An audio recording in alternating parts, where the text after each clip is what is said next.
Welcome to lecture 6. So today I'll briefly summarize what we have done before and introduce what we are going to do later, and this will complete in some sense the basic framework of the rest of the course. But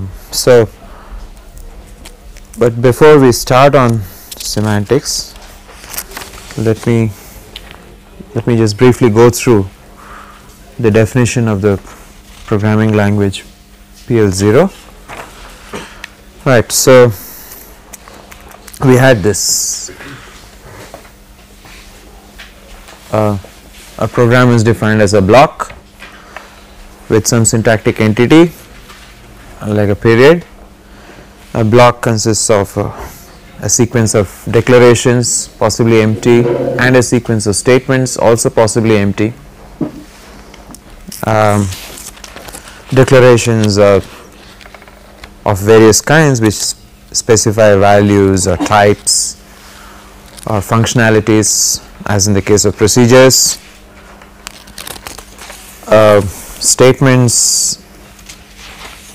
Statements is a particular syntactic or grammatical category which is specific to imperative languages, and PL0 is an imperative language because it's based on state changes. And we have this usual suite of statements, for example assignment, conditionals, loops, and we have so the conditionals and loops are usually dependent upon the truth of some condition, truth or falsity of some condition, and so we have various kinds of conditions. Most of them are relational, to do with arithmetic operators and their relations, and conditions in turn, and in general arithmetic in turn, mean the evaluation of expressions. So we have various kinds of expressions, the usual operators on expressions, and what we have done also is to take into account precedence of operators, so that you have a convenient way of writing unambiguous expressions without having to worry too much about parenthesizing them. So a large part of context free grammars is really got to do with, let's say, parenthesizing things correctly, so that you can generate the right kinds of trees, right. So once the specificity of a context free grammar also is such that you are interested in pragmatic issues, like is there a successful compilation procedure given the kind of grammar I have defined for the language? Is that compilation procedure efficient? If I change the compilation procedure, should I change the grammar in some way? If the compilation procedure does not work very well, is not able to parse for various reasons, how should I change the grammar? Okay, so the context free grammars for specifying syntax is powerful enough so that you can consider alternate grammars which might simplify the problem of parsing your programs. Alternate but equivalent grammars. You could also it can also be coarse enough to specify just the broad outlines of the language. So as syntax, normally one would have to specify the grammar in sufficient detail so that firstly you are not restricted to a particular parsing strategy. In the case of PL0, in fact, that is one drawback. We have defined the grammar in such a way that it is actually a subclass of the set of all context free languages. So the language itself has been defined so that it falls well within that subclass, So you can use various strategies for let us say parsing or compiling these programs in PL0. But on the other hand, the moment you include more powerful features, the moment your language becomes larger, your grammar also becomes very large, and it might be necessary to, for example, go outside this subclass in order to add more facilities. You know, and by facilities you mean things that are convenient for the user, which don't hassle him unnecessarily, which means you might require to design more general grammars so that the specificity can be taken care of at the implementation time. Anyway, but the point is that you can specify a programming language syntax to a great level of detail with context free grammars. And the important thing is, from the point of view of a user of the programming language, that level of detail is not needed. Most of the time a user is only interested in knowing the abstract syntax of the language. And how are the constructs to be? So an implementer's viewpoint of the language and a user's viewpoint differ in this very important aspect. You require a very coarse level grammar without ambiguity, maybe for the purpose of the user, but you require a grammar which is fine enough so that the implementer has no trouble in designing a parser, for example, for this language. Okay, so there are various levels. So instead of restricting ourselves to a very highly formalized notation like a context free grammar, at the level of the user we might think of the user as being interested only in the abstract syntax trees which this for each program. So he would like to know essentially what would be the order of evaluation if he wrote a program in a certain way. For example, if he omitted some parentheses, if he omitted some semicolons or some sequencing operators, what would be the order of compilation? Does it make any semantic difference whether he introduces those parentheses or not? Right. So, and there's also another aspect, as I said, the context free grammar formalism is not powerful enough to, for example, enforce certain context sensitive features, right. So the subject of semantics really deals with these problems. So let's for the moment not dwell too much on on those context sensitive aspects of the language. Let's look further deeper down and see what exactly it is that we mean by a meaning. Okay, so there are various ways of looking at the notion of meaning. One is that you might just think of the meaning of a program as input output behavior.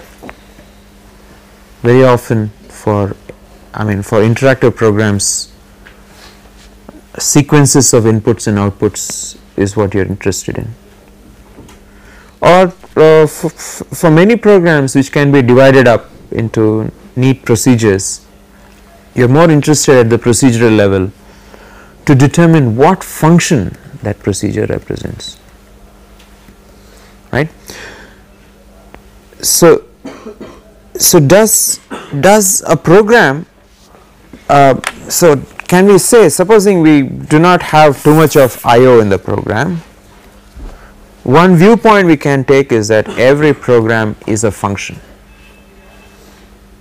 or at least if it's an interactive program, we can divide up the program between its interactions and look at those segments which are free from any interaction with the outside world, from the user's interaction, let us say, and determine what function they represent. And if you want to determine what function they represent, then you also need to know what is the domain of the function, what is the range of the function, and by function I mean a mathematical function. So there are various schools of thought about, for example, how programs should be designed. Okay, so one very prominent viewpoint takes the view that essentially all programs are functions, are mathematical functions, which means they should have a clearly defined domain and a clearly defined range, and the program is just a notation to express a mathematical function. This viewpoint also subsumes the viewpoint that an algorithm is really also nothing more than a function. Okay. So if you take an algorithm as an abstract object, as abstract in the sense that it really has no concrete, its only concrete representation is a program that implements that algorithm, then really what you are looking for as a matter of correctness is to specify whether this program does not implement that algorithm. That is often not very important. What you are interested in is whether this program actually implements the function that that algorithm is meant to specify. Okay. So there is a mathematical function for which you do not have a computational for which you have an algorithm, which means that you have split up the computation of that mathematical function into various computational steps in some computational model in your mind. In our case, most of the time it is whatever is a computational model specified by von Neumann machines maybe. Okay, thus there is a computational model in mind whose primitives are used in specifying how a certain function is to be calculated. It is a method of calculation of some large function. By a large function, some function which has to be expressed in terms of the primitives of your computational model, so that you are actually able to evaluate for each argument of that function the value of the function at that point, right. So that is one thing. So there is a huge school of what is, I mean, a methodological thought which actually looks upon functionality as the primary motivation for writing programs. Algorithms are simply an intermediate step which are essential, because it is not the jump from a function to some very primitive and simple computational primitives is a very large jump, and so you require some coarse grained intermediate steps so that you can start from the function, refine the function into some coarse grained computational steps which you know intuitively are possible, refine each of those till you reach the primitives of the computational model, and that should be a program, right. So but the point is that theoretically speaking, every program can be looked upon just as a mathematical function. Okay, you can, and very often that is also a convoluted way of looking at it, though it is theoretically sound. There is another property which is that very often you are really looking for what invariants or what other properties are either created by the program or what invariant properties are maintained by the program. So, you can look upon programs as relating various data objects which the programs manipulate, but the way they manipulate them in such a so as to maintain certain invariant properties or to create fresh properties out of the data. That is also a way of looking at it. Okay. So, you might look upon programs entirely in terms of sets of properties. So, you can think of a program as completely being defined by a set of properties. An algorithm then, which is somewhat more abstract, since it is an intermediate step between a function and a program, can be thought of as maintaining some subset of the final set of properties that you should achieve. So, you are gradually adding to the properties that you require by refining your algorithm in various stages. So, that also means you getting into a finer and finer level of detail when you write a program. So, theoretically both these are tenable, because firstly every mathematical function is also a relation, and therefore any relation can be thought of as a property or as a collection of properties. Any relation or a collection of properties can also be thought of as defining some classes of functions. Okay. So, the various schools of thought actually, even from the point of view of a user of a program, a user of a programming language, the question of what exactly does a program represent? It is some concrete notation for something in your mind, but is that something in your mind a function, a collection of properties, a collection of invariances? That is a matter of viewpoint. Okay. So, the question of what constitutes, but the main important thing is that it really does not matter, because all these viewpoints can be considered equivalent. You can always represent any sets of invariant properties as functions, any sets of function properties as or as relations or predicates, but largely it is a matter of so the attitude that most people would take is what seems more logical. I mean, if you were to look at a database program, to look upon a huge database program as a function from some domain to some range, I mean, it might be mathematically correct, but you know, what are you trying to do in a database system? You are trying to maintain certain consistency properties. That is in some sense a more not logical, but certainly that is one of the primary motivations in the maintenance of databases, going through transactions and maintaining consistency. Okay. So, you maintain maybe some invariant properties, some consistency properties.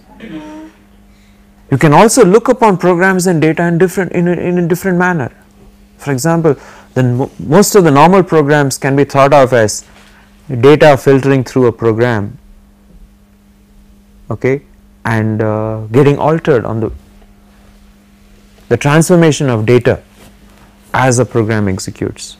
But in the case of a database, it somehow seems a gut feeling would say that it is more like a program moving through a mass of data and making some transformations, going through some transformations, right. So, there are various viewpoints you can take, and some viewpoints seem more tenable in certain problem specific areas, and some other viewpoints seem more tenable or more convenient in some other problem specific areas, right. So, we will take the view at the moment that the meaning of a program, we will take an implementer's view. What is an implementer's view of a program? Well, an implementer's view of a program is that he should somehow specify state changes. For an implementer, the computational model is already present. A user need not even worry about the computational model, except to know that these things are there and he wants this. What he wants is completely different from, he does not, if you look at an ultimate customer of a software, he is not really interested in the state changes the program goes through, or in the state changes of a data item. What he is more interested maybe is just that it should implement this function, or it should maintain this relation, or it should maintain this property, or it should create a fresh property out of some mass of data. For example, a completely random sequence of items has to be sorted. It should create a property of, let us say, a sorted list out of the mass of data without changing the data, right. So, from the point of view of an implementer, we might be interested, he might actually be interested in actually this step-by-step state changes. So, the next question is, what constitutes program equivalence, or when can you consider two programs to be equivalent? One viewpoint is that you just, the step-by-step changes that take place should be the same. So, given two programs, the state changes that take place should be the same, but that is not really right, because as I said, I mean, there are, for any particular mathematical function, there might be any number of different algorithms, and those various algorithms might use various different kinds of data. There might be different data representations. For example, if you take a simple problem like generating the first 100 primes, well, I can have different algorithms.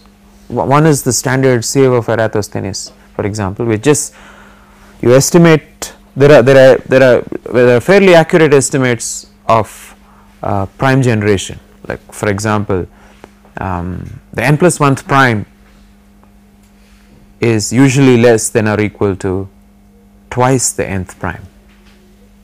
Okay. So, in order to generate the first 100 primes of first n primes, you can take a large Boolean array and just knock out all the composites using the sieve of Eratosthenes algorithms. Or you can follow an algorithm in which you start with the prime 2 and systematically generate the next prime and the next prime till you reach your n primes.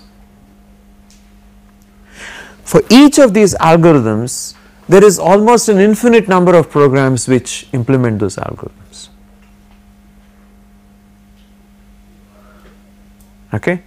If you look at the problem as generating the first 100 primes and outputting them, then there could be a variety of algorithms of maybe different complexities, of different space requirements, and for each of those algorithms there is an infinite number of programs which implement those algorithms. So, step by step state changes are not let us say a very interesting way of determining when two programs are equivalent. Two programs would still be equivalent if the functions they represent are the same. Note that it is possible to write the same function in several different ways. So, the equivalence of functions is also important. Yeah.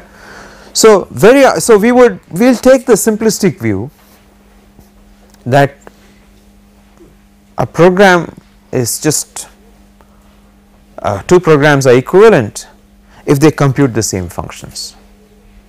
In the case of interactive programs, you really cannot think of an interactive program as just one large function, but you can think of it as a sequence of input output behaviors. Okay. Between any two successive interactions there is a function, and we might think of program equivalence in the case of interactive programs as really a form of black box equivalence in which, given two programs regarded as black boxes, for the same kinds of inputs you get the same kinds of outputs, then you would consider the two black boxes to be the same. They need not be identical, because they could implement different algorithms, or they could both implement the same algorithm in several different ways. And so the so as far as program equivalence is concerned, we can take the view that the input output behavior should be the same, or the function that is computed, if it is not an interactive program, if it has a single source of input and a single output, you could think of it as the function that is computed by the program should be the same. Going a level lower, you have this notion of equivalence of algorithms. You have algorithms which are not equivalent in the sense that in the sense that they are either, one is either space inefficient compared to the other, or time inefficient compared to the other, and so on and so forth. But implicit in all this is that the two algorithms actually implement the same function. Yeah, you can compare two algorithms only if they both implement the same function or the same input output behavior. Otherwise, it is completely meaningless to say that one algorithm is better than the other. It is meaningless to say that a binary search algorithm is better than a quicksort algorithm. Because they really are for different functions. You can compare two sorting methods, you can compare two searching methods, which ultimately have to give the same function, but you cannot compare algorithms for different functions, right. So if you look at, when you look at this equality of functions computed, then what you are saying, so the equivalence of algorithms is just a comparison of efficiency, right, for equivalent for the same function, let us say, or for the same input output behavior. So when we are interested in program equivalence, our main view would be that two programs are equivalent if they represent the same function. Yeah, if they implement the same function. So this is what you might call the correctness problem. Okay, the correctness problem is that given a function, is it possible to show that a particular program actually implements that function? The program equivalence problem is, given two programs claiming to implement the same function, do they in fact implement the same function? Right. So it is only after you have gone through the correctness or the equivalence problem, it is only after you have gone through the correctness problem that you can really get into the efficiency problem. Which program is more efficient? After all, what applies to algorithms also applies to programs at a finer level of detail. Which program is more efficient than the other, in what way? Of course, they may be incomparable, because some program might use a large amount of space but do it in a very short time. Another program might use a large amount of time but use very little space, which could be a constraint in certain situations. Even then they may not be comparable, but at least the idea of even comparing them can only come up if you have already decided, if you have already proved that they both represent the same function. Yeah. So the equality of functions is, what we can do is, we can take the implementer's view of, what is the implementer's view of so we can take the implementer's view of step-by-step state changes, of being able to specify step-by-step state changes, and abstract out the function from that in order to decide whether the correctness problem has been solved for a particular program. The problem is that all of these have to be mutually interrelated, whether it is the user's viewpoint or the implementer's viewpoint, they all have to be equivalent in some way, right. So, you have to be able to abstract out and prove properties about the program in order to show that the program is correct against a specification. Yeah. And in order to be able to compare two programs, you can compare them only after you have proved that they are equivalent. You can compare them for efficiency. So, right. So, then if you are talking about the meaning of a program, since it is a concrete object generated by syntactic grammatical rules, and there are an infinite number of programs generated by finitary processes of generation, the question of what constitutes the meaning of a program is something that also has to be something that has to be derived from some finitary object, which is the construction of the program from the syntax rules. Yeah. So, there are an infinite number of programs in any programming language, and they represent various kinds of functions maybe, and the only way to be able to determine the meaning of a program is to be able to use the syntax as the basic framework from which the meaning of the program is to be derived, whether it is from the user's point of view or from the implementer's point of view, right. So, as far as the meaning of a program is concerned from an implementer's point of view, or in fact the meaning of a programming language is concerned, it is closely linked to how you are going to derive meanings of individual programs. How can you derive a meaning for an individual program? Well, it will have to be derived from the construction of the program. Okay. So, the meaning as far as an implementer of the language is concerned is what kinds of state changes are necessary in order to successfully implement each construct. After all, the only thing that is finitary in that programming language are the syntactic rules. Okay. And an implementer has to cater to an infinite number of possible programs that might be written by users of the language, which means that he has to be able to, he has to be able to specify the runtime behavior of all those programs, and the only way to do that is to use the generational process of syntax. Okay. So, using the syntax is absolutely essential. The syntax forms the basic framework for an implementer to specify the execution of an arbitrary syntactically valid program in the language, right.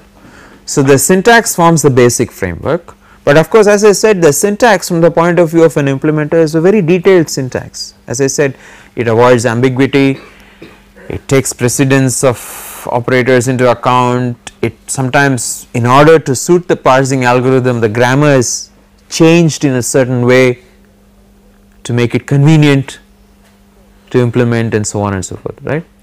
So, however, there is an abstract syntax for this language, which is a common platform of understanding between the implementer and the user of the programming language. And as far as the user is concerned, he should be able to derive the functional description of a program again from the syntax, but from the abstract syntax. So, firstly, the abstract syntax and the concrete syntax should be equivalent, in the sense that if you look at the abstract syntax as a collection of trees, then the concrete syntax should generate exactly those trees. That is an implementer's problem.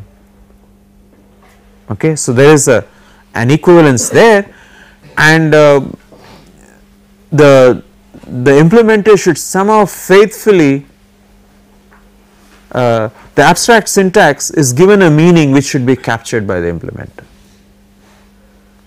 And if you can give abstract syntax meaning on a phrase by phrase basis, that means using the generational process of the abstract syntax, that the only thing that's finitary are these various productions, right. So you should be able to give the meaning of each construct, whether you are looking at it from the point of view of a user or from the point of view of an implementer. They should be able to give the meaning of each construct in the language in terms of the syntax that defines that construct. And you should be able to define how constructs are composed to form larger constructs. You should be able to define these larger constructors, the meaning of these larger constructors also in some form of isolation, and that should form the common document between the treaty between an implementer and a user. Otherwise, one of them is going to yield unexpected behavior, right. So what it means is that now we have already seen that syntax is a fairly complex entity and can be quite intimidating.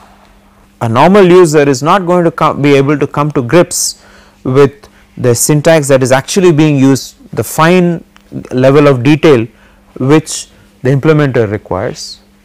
But the implementer, so the implementer should ensure that whatever syntax he uses faithfully captures the same set of trees that the user's view of the abstract syntax captures.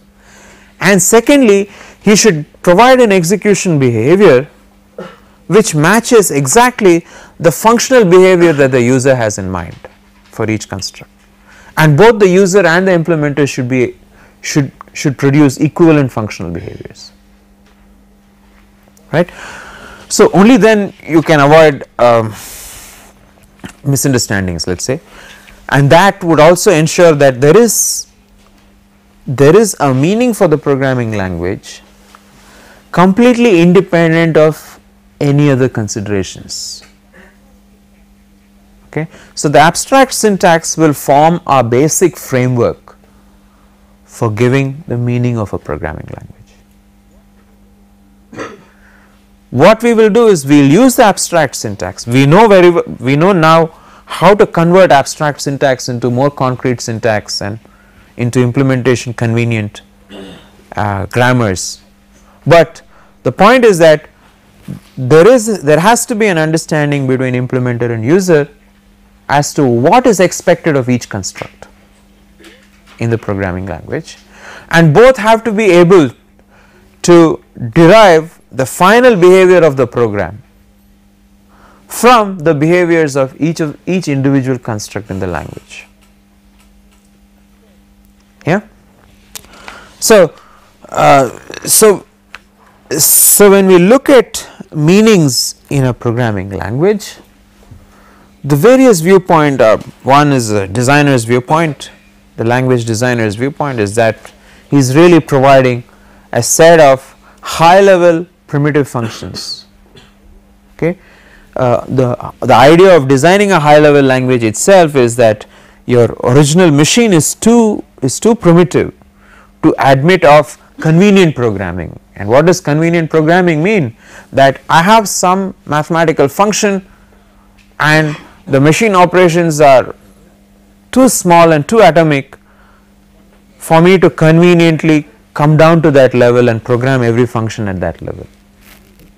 So what as a language designer, what I do is I provide a set of high level primitives which may be conveniently used by some user to define whatever functions he is interested in. Yeah. So the designer's viewpoint is that he is providing a set of high level functions for a user. The implementer's view is that these high level functions somehow have to get translated into the low level functions of the machine, and so the step by step state changes actually define the implementation. And a user's viewpoint might just be that, look, I don't care about all these high level functions and so on and so forth, but just tell me how I can maintain these properties,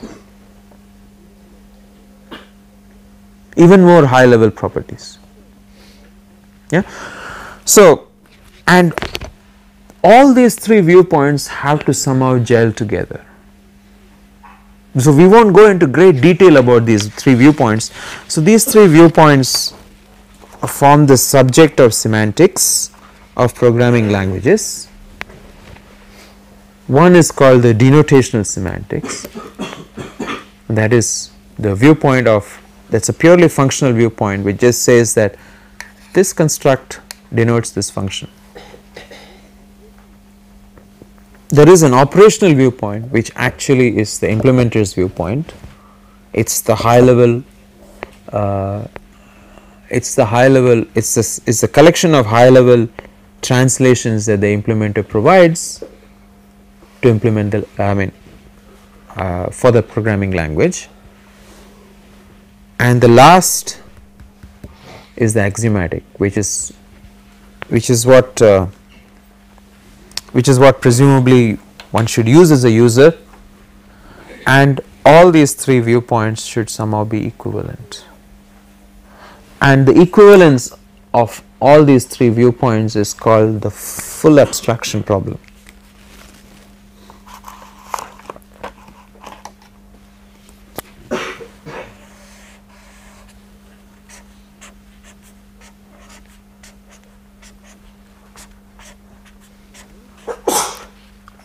The main problem in the 60s and 70s that people noticed was that most programming languages, and the problem still persists, are not really, do not really conform to the reference manual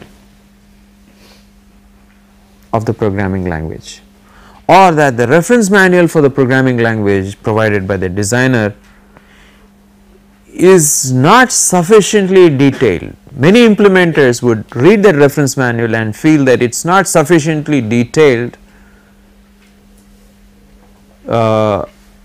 in its reference to in describing the functionality of certain features of the language, and very often the implementers had to take independent decisions.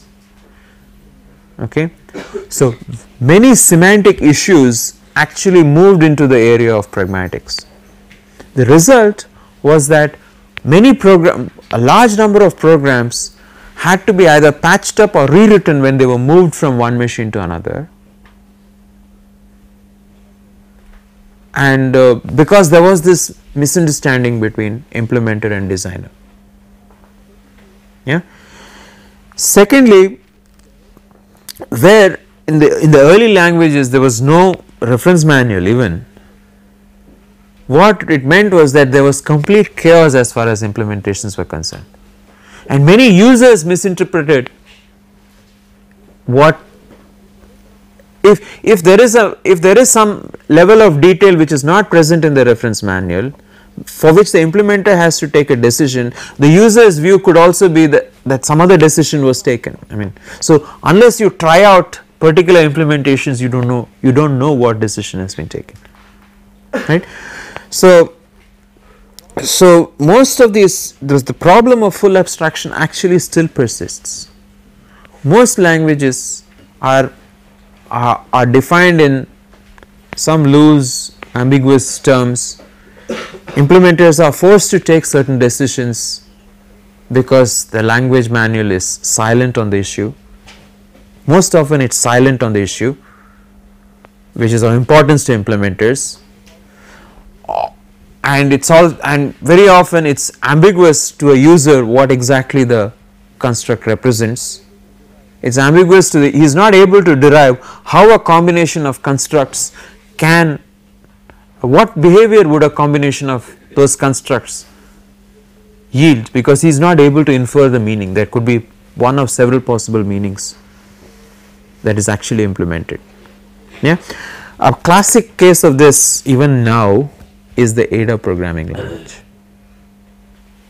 okay, which is fairly recent in the sense that it went through a 10-year gestation period starting from about 76, when the US Department of Defense felt that the US Department of Defense had various installations all over the United States and of course abroad, and programs were not working, as simple as that. Programs could not be moved from one installation to another.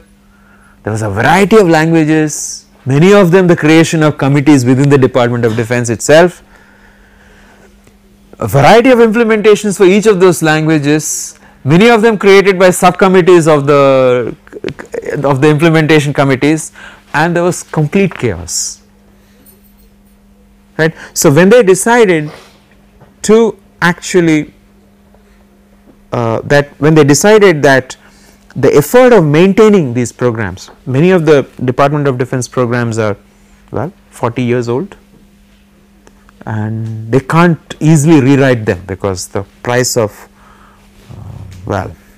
competent programmers is very high. And so what they decided was that they are going to embark on a unified language for all matters concerning defense programming except for the business programming. So they assumed that COBOL, which is also created by a committee, is good enough for business kind of environment, and for all scientific, embedded systems, real time systems, control systems, they would have one unified programming language. So they went through this process of design over 10 years by actually deciding that perhaps they were incompetent themselves, so they should subcontract it to somebody else. And if you see the Ada programming language reference manual, which came out sometime in the 80s, it's extremely ambiguous, it's extremely voluminous for one thing, it's extremely ambiguous on various issues, and there were no implementations at that time, so you couldn't even try out, you couldn't even experiment with the thing, but you had to take certain implementation decisions. It was silent on a variety of issues, far too detailed on a variety of other issues, and they specified that there should be no subsets supported. So the resulting document is a huge document which is very, very difficult to understand. Yeah. The syntax is clear but the semantics is not, right. So we will look at the problem of so we will not go through all these different things.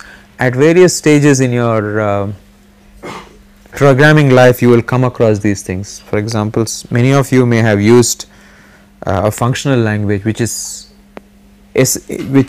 which a denotational semantics is very easy to specify. For example, scheme. Many of you may have used some axiomatic method, at least even if you are not used, you are probably told to use them, so we will be primarily concerned with operational semantics, and that is the implementer's viewpoint from a given broad understanding, let us say an informal understanding of what function the construct represents. So for each construct we will give an operational meaning. However, we do not want to give any kind of meaning which is machine specific or architecture specific, okay, because if you have to give an operational meaning, again there are several grains of there are several levels of granularity at which you can give an operational meaning, and we would not like to be restricted by either a machine or an architecture. We will just try to give meanings in machine and architecture independent forms as far as possible. Yeah, it used to be a common practice some time ago to define for a language reference manual to define an abstract machine into which they translated each construct in an effort to give a meaning to each construct of the programming language. However, more and more it's being realized that that does not suit a lot of people. It does not suit users, it does not suit designers, it's sometimes too specific.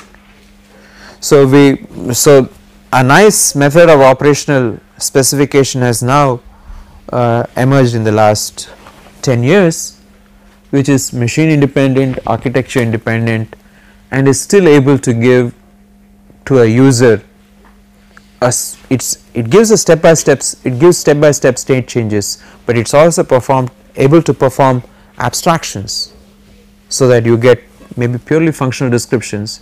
You can mix and match your level of detail in this operational semantics.